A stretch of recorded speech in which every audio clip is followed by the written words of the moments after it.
नमस्कार दोस्तों, आज मैं आपको हरितालिका तीज व्रत की कथा सुनाने जा रही हूँ। भाद्रपद माह के शुक्ल पक्ष की तृतीया तिथि को हरतालिका तीज का व्रत किया जाता है। यह व्रत सुहागन महिलाएं अपने पति की लंबी आयु के लिए करती हैं। वहीं कुंवारी लड़कियां इस व्रत को मनोवांछित पति की प्राप्ति हेतु करती हैं। मान्यता है कि इस व्रत को सर्वप्रथम माता पार्वती ने भगवान शिव को पति के रूप में प्राप्त करने के लिए किया था। हरतालिका तीज व्रत में कथा के पढ़ने व सुनने का अत्यधिक महत्व बताया गया है तथा पढ़े बिना यह व्रत पूजन पूर्ण संपूर्ण नहीं माना जाता। विधिवत भगवान शिव और माता पार्वती की पूजा करने के पश्चात हरतालिका तीज व्रत की कथा को अवश्य सुने।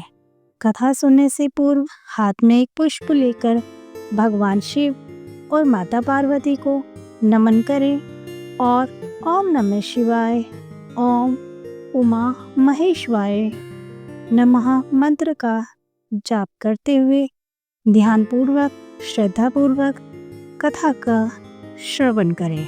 सूत जी कहते हैं, जिनके केशों पर मंदार के फूलों की माला शोभा देती है और जिन भगवान शंकर के मस्तक पर चंद्र और गले में मुंडों की माला पड़ी हुई है, जो माता पार्वती दिव्य वस्त्रों से तथा भगवान शंकर दिगंबर वेश धारण किए हैं, उन दोनों भवानी शंकर को मैं नमस्कार करती हूँ। एक बार कैलाश पर्वत के शिखर पर माता पार्वती जी ने महादेव जी से पूछा, हे प्रभु, मुझसे आप वह गुप्त से गुप्त वार्ता कहिए जो सबके लिए सब धर्मों से भी सरल तथा महान फल देने वाली हो।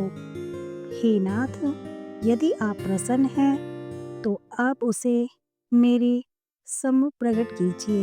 हे जगन्नाथ, आप यदि मध्य और अंत रहित हैं, आपकी माया का कोई पार नहीं है।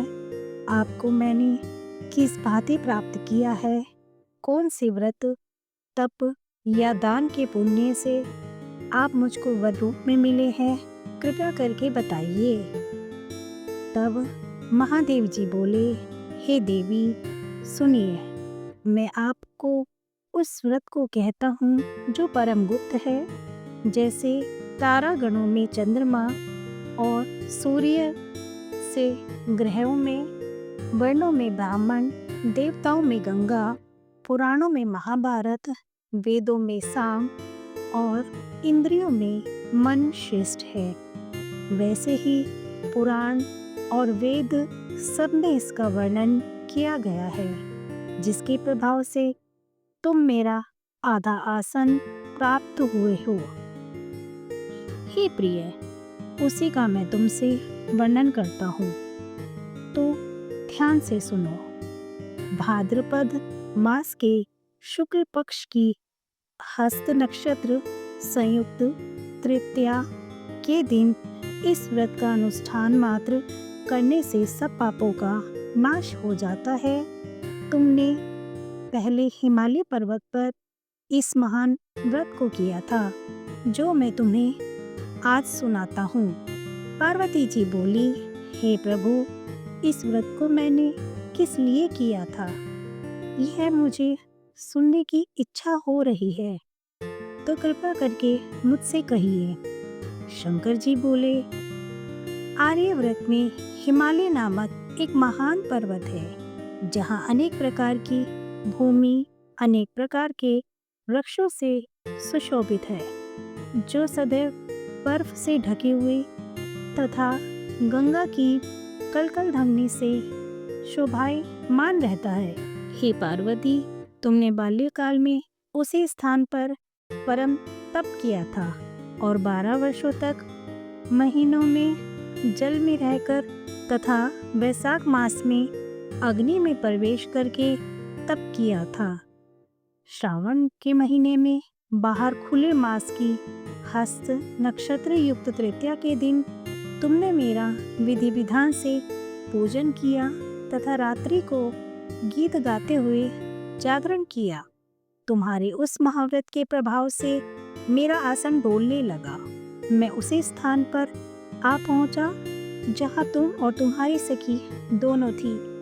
मैंने आकर तुमसे कहा, हे मृणालिनी, मैं तुमसे प्रसन्न हूँ, मांगो तुम मुझसे वरदान में क्या मांगना चाहती हो। तब तुमने कहा, हे देव, यदि आप मुझसे प्रसन्न हैं तो आप मेरे पति हों।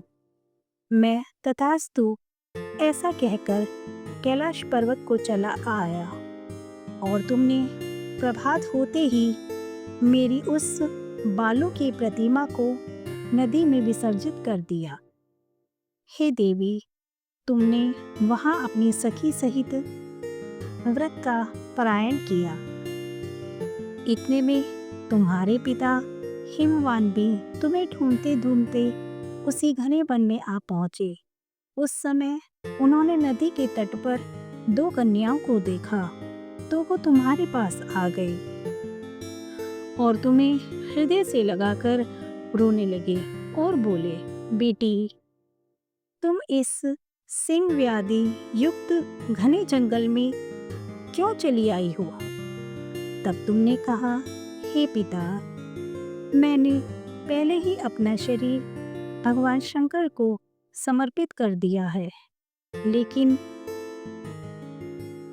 आपने इसकी विपरीत कार्य किया है, इसलिए मैं वन में चली आई। ऐसा सुनकर हिमवान ने कहा कि मैं तुम्हारी इच्छा के विरुद्ध यह कार्य नहीं करूंगा।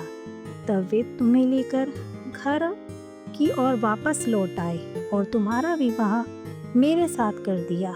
हे प्रिय, उसी व्रत के प्रभाव से तुमको मेरा अर्धासन प्राप्त हुआ है। इस व्रत को मैंने भी अभी तक किसी के सम्मुख वर्णन नहीं किया है। हे देवी, अब मैं तुम्हें यह बताता हूँ कि इस व्रत का नाम यह क्यों पड़ा। तुम्हारी सखी हरण करके ले गई थी, इसलिए हरतालिका नाम पड़ा। पार्वती जी बोली, हे स्वामी, आपने इस व्रत का नाम तो बता दिया, लेकिन मुझे इसकी विधि और फल भी बताइए कि इसके करने से किस फल की प्राप्ति होती है। तब भगवान शंकर बोले, इस स्त्री जाति के अति उत्तम व्रत की विधि सुनिए। सौभाग्य की इच्छा रखने वाली स्त्रियां इस व्रत को विधि पूर्वक करें। केले के खंभों से मंडप बनाकर उसे 15 वारों से सुशोभित करें। उसमें विविध रंगों के उत्तम रेशमी वस्त्र की चांदनी ऊपर लगा दें। चंदन और सुगंधित द्रव्यों को लेपन करके स्त्रियां एकत्रित हों। शंख, बेरी, मृदंग आदि बजाएं। विधि पूर्वक मंगलाचार करके श्री गौरी शंकर की बालू प्रतिमा स्थापित करें। फिर भगवान शिव पार्वती जी का गंध, धूप, पुष्प आदि से विधि विधान पूर्वक पूजन करें। नैवेद्य का भोग लगाएं और रात के समय जागरण करें। नारियल, सुपारी, नींबू, लौंग, अनार, नारंगी आदि ऋतु फलों का तथा फूलों को एकत्रित करके धूप, दीप आदि से पूजन करके कहें, हे कल्याण स्वरूप शिव, हे मंगल रूप शिव, हे मंगल रूप महेश्वरी, हे शिवे। सब कामनाओं को देने वाली कल्याण रूप तुम्हें नमस्कार है। कल्याण रूप माता पार्वती, हम तुम्हें नमस्कार करते हैं। भगवान शंकर को सदैव नमस्कार करते हैं। हे ब्रह्मरूपिणी, जगत का पालन करने वाली माँ, आपको नमस्कार है। हे सिंहवाहिनी, मैं सांसारिक भय से व्याकुल हूँ, आप मेरी रक्षा करो। हे महेश्वरी, मैंने इसी अभिलाषा से आपका पूजन किया है। हे माँ पार्वती, आप मेरे पर प्रसन्न होकर मुझे सुख और सौभाग्य प्रदान कीजिए। इस प्रकार के शब्दों द्वारा उमा सहित शंकर जी का पूजन करें। विधि पूर्वक कथा सुनकर गौ, वस्त्र, आभूषण आदि ब्राह्मणों को दान दें। इस प्रकार से व्रत करने वालों के सब पाप नष्ट हो जाते हैं। तो दोस्तों, ये थी हरितालिका व्रत की कथा और पूजा की विधि। धन्यवाद।